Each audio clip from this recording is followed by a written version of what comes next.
The stagecoach had left without her. Eliza Monroe stood in the dusty street of Dustwater, her traveling case at her feet, staring at the empty spot where the coach should have been waiting. The letter from Mr. Harlan, owner of the Double Bar Ranch, had been clear.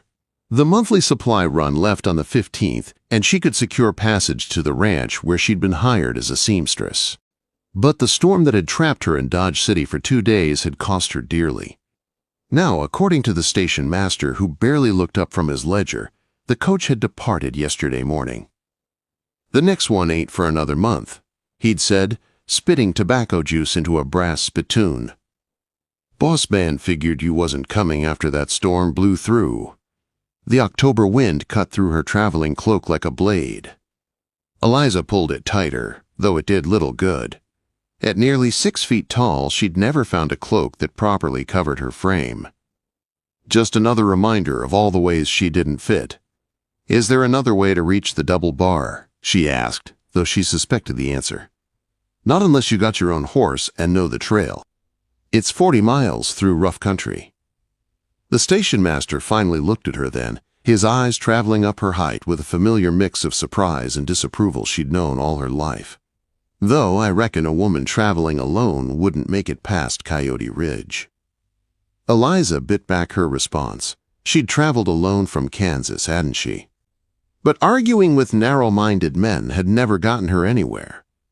Instead, she picked up her case and turned toward the town's main street. Dustwater was smaller than she'd expected, a collection of weather-beaten buildings huddled against the endless prairie. The Mercantile, a saloon, a church with a crooked steeple, and what appeared to be a boarding house. At least she could find lodging for the night, while she figured out her next move. The boarding house proprietor, a pinch-faced woman named Mrs. Caldwell, took one look at Eliza and shook her head. "I don't rent rooms to unaccompanied women," she said, though her tone suggested the real issue was Eliza's unconventional height and the practical traveling dress she wore instead of frills and bustles. "I'm a seamstress," Eliza said. "I have employment waiting at the Double Bar Ranch. I simply need—" "Rules are rules," Mrs. Caldwell interrupted. "Try the saloon." Sometimes Big Pete lets folks sleep in his storeroom. The saloon was no better. Big Pete, who ironically stood a full head shorter than Eliza, laughed at the suggestion. "Storeroom's full of grain sacks, and even if it weren't, I ain't running no charity house for wayward women." Wayward, as if seeking honest work made her fallen. The sun was sinking now, painting the sky the color of blood and ash. The temperature dropped fast. Eliza had spent nights outdoors before during her journey, but never in weather this cold, and her thin cloak would be useless against a prairie night in late October. She made her way to the small eatery attached to the general store, hoping at least for a hot meal while she considered her options. The warmth from the pot-bellied stove hit her as soon as she entered, and she had to resist the urge to simply stand there and soak it in. The eatery was nearly empty. Just a few townsfolk finishing supper and one man sitting alone at a corner table. He was older, perhaps in his 40s, with silver threading through dark hair that needed cutting. His clothes marked him as a working man, but there was something in the way he held himself, a careful stillness, that made her think he'd seen more of life than most. Eliza took a table near the stove and ordered stew and coffee. When the food arrived, she ate slowly, partly to savor the warmth and partly because she had nowhere else to go when the meal ended. "Miss." She looked up to find the proprietor's daughter beside her, wringing her hands. "Pa says we're closing soon. He said to tell you you can't stay here all night." Of course he did. Eliza reached for her purse, her mind racing through desperate options. The church would be locked, a barn would be trespassing, and she would likely freeze. "Where will you go?" Quote. The voice was low and gravelly. The man from the corner table had risen and stood a respectful distance away. Up close, she could see his face was weathered by sun and wind, with lines that spoke of both laughter and sorrow. "I don't know," Eliza admitted. There seemed no point in pretending otherwise. He studied her for a long moment, gray eyes the color of winter clouds. "You're the seamstress meant for the Double Bar," he said. "I was. It seems I'm a day too late." Tom Harlan don't wait for nobody, storm or no storm. He paused, weighing something. It's getting cold. Too cold to be wandering the streets. I'll manage, Eliza said. A ghost of a smile crossed his face. I expect you would, but there's no need. He turned toward the door, then stopped and looked back. You coming? She should have been afraid. A strange man in a strange town. But something in his manner made her trust him, or perhaps she simply had no other choice. He led her to a small cabin at the edge of Dustwater. Inside it was warm and clean, though sparse. A quilt folded neatly on a chair, curtains at the windows that suggested he hadn't always been alone. Eliza stood uncertainly while he added wood to the fire. When he straightened, he gestured to a long bench against the wall, padded with a buffalo hide and covered with blankets. Where can I sleep tonight? She asked. He walked to the bench and pulled back the top blanket, revealing clean bedding. His hand rested there gently. Right here, he said. Not his bed. Just a safe place by a warm fire. I'm Isaiah Dune, he said. You can stay tonight. Tomorrow we'll figure out the rest. Eliza Monroe nodded, overwhelmed by the simple kindness after a day of rejection. As she settled under the blankets, listening to the crack of the fire, she felt safer than she had in months. And for the first time since leaving Kansas, she didn't feel entirely alone. Eliza woke to the sound of coffee brewing and bacon frying. For a moment she lay still, confused by the unfamiliar ceiling and the steady warmth around her. Then memory returned. The missed stagecoach, the cold streets of Dustwater, Isaiah Dune pulling back the blanket and offering her a place to sleep. She sat up quickly and swung her feet to the floor. The bench had been surprisingly comfortable. She folded the blankets neatly, just as her mother had taught her, then smoothed her dress and stepped into her boots. Through the small window she could see the sky turning pink and gold. Isaiah was already awake, standing at the stove with his back to her, moving with quiet purpose. Morning, he said without turning. Coffee's ready if you want it.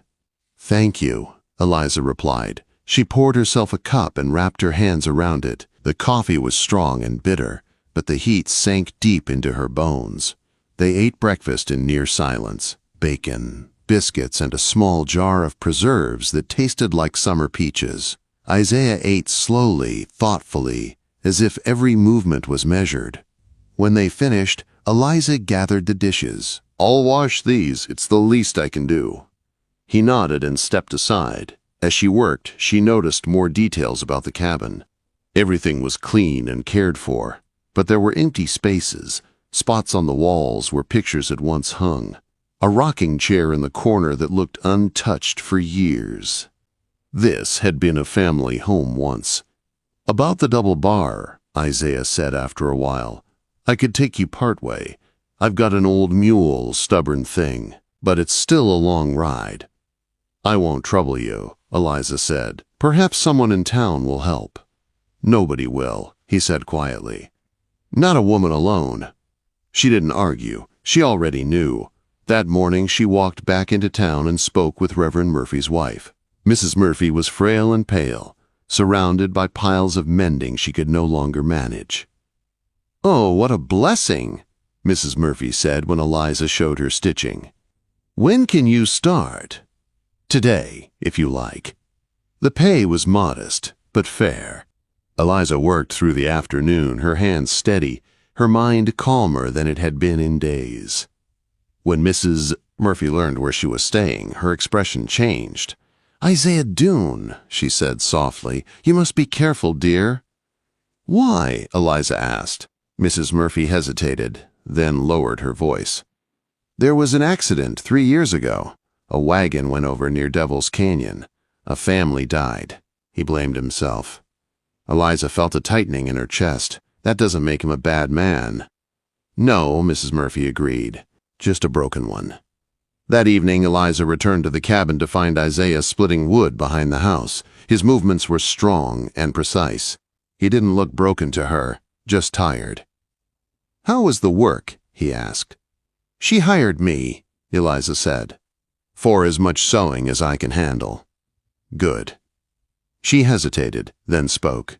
Mrs. Murphy told me about the accident. The axe paused mid-swing. Isaiah lowered it slowly. "We all have ghosts," he said. "Question is whether we let them drive us." He didn't say more, and she didn't press him. Days passed, settling into a quiet rhythm. Eliza worked in town during the day and returned to the cabin in the evenings. She cooked, mended Isaiah's shirts, and swept the floor. Isaiah repaired fences, tended his small garden, and fixed things around the property that had been neglected for years. They spoke more now, about Kansas, about Dustwater, about nothing important at all.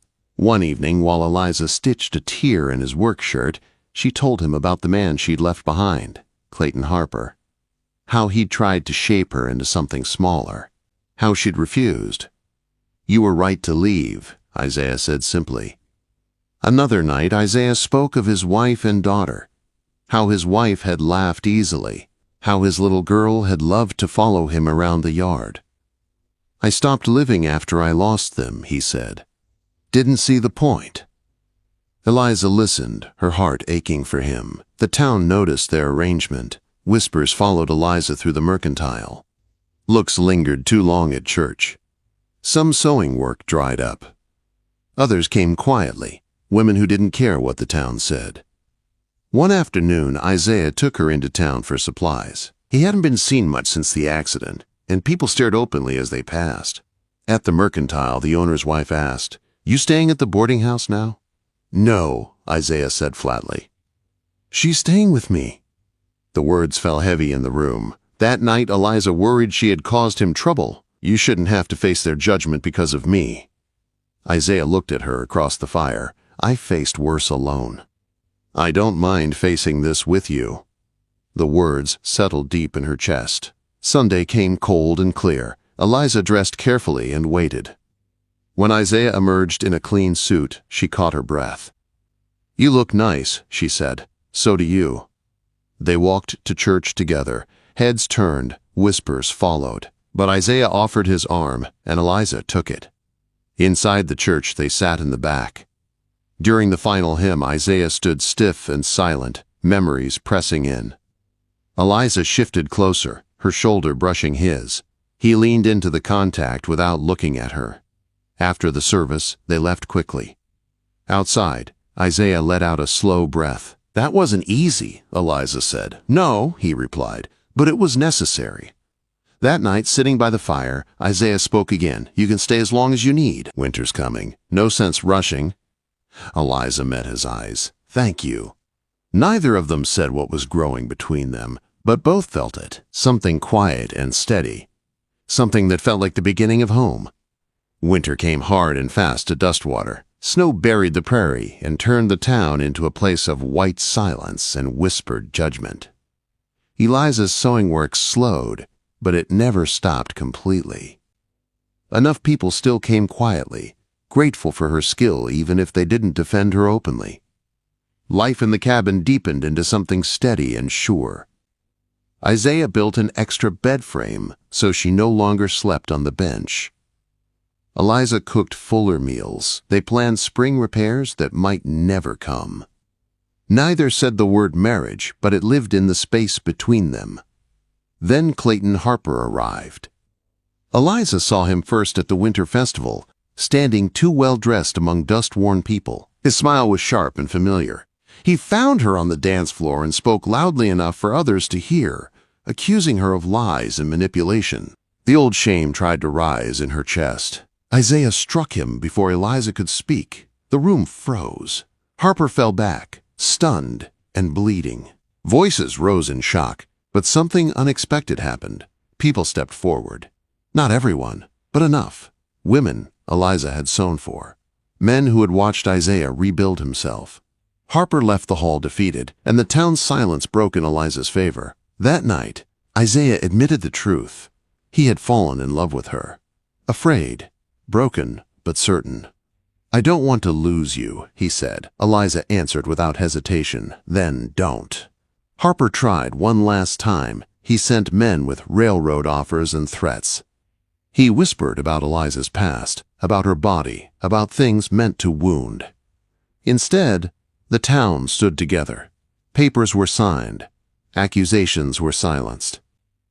Isaiah and Eliza married quietly in the church with snow falling outside. A small gathering, honest vows, no spectacle, just two people choosing each other.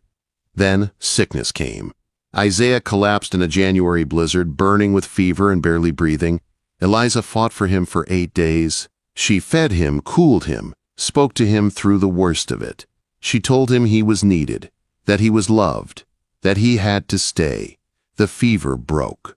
When Isaiah woke, weak but alive, he looked at her as if seeing the world again for the first time. "You wouldn't let me go," he said. "Never," Eliza replied. Spring followed. The cabin grew. A proper bedroom. A small sewing shop built beside it. Eliza's name painted on the door. Isaiah worked again, carefully, choosing life this time instead of punishment. People came to them for help. Travelers, families, a young couple needing a place to start over. Isaiah said yes the way he once had to Eliza. One evening, as the sun dipped low and painted the prairie gold, Eliza stood on the porch beside Isaiah. A stranger asked where she lived. She smiled. "Right here." Isaiah pulled her close and nodded. "Right here." Quote, and in those 2 words lived everything they had survived, everything they had chosen.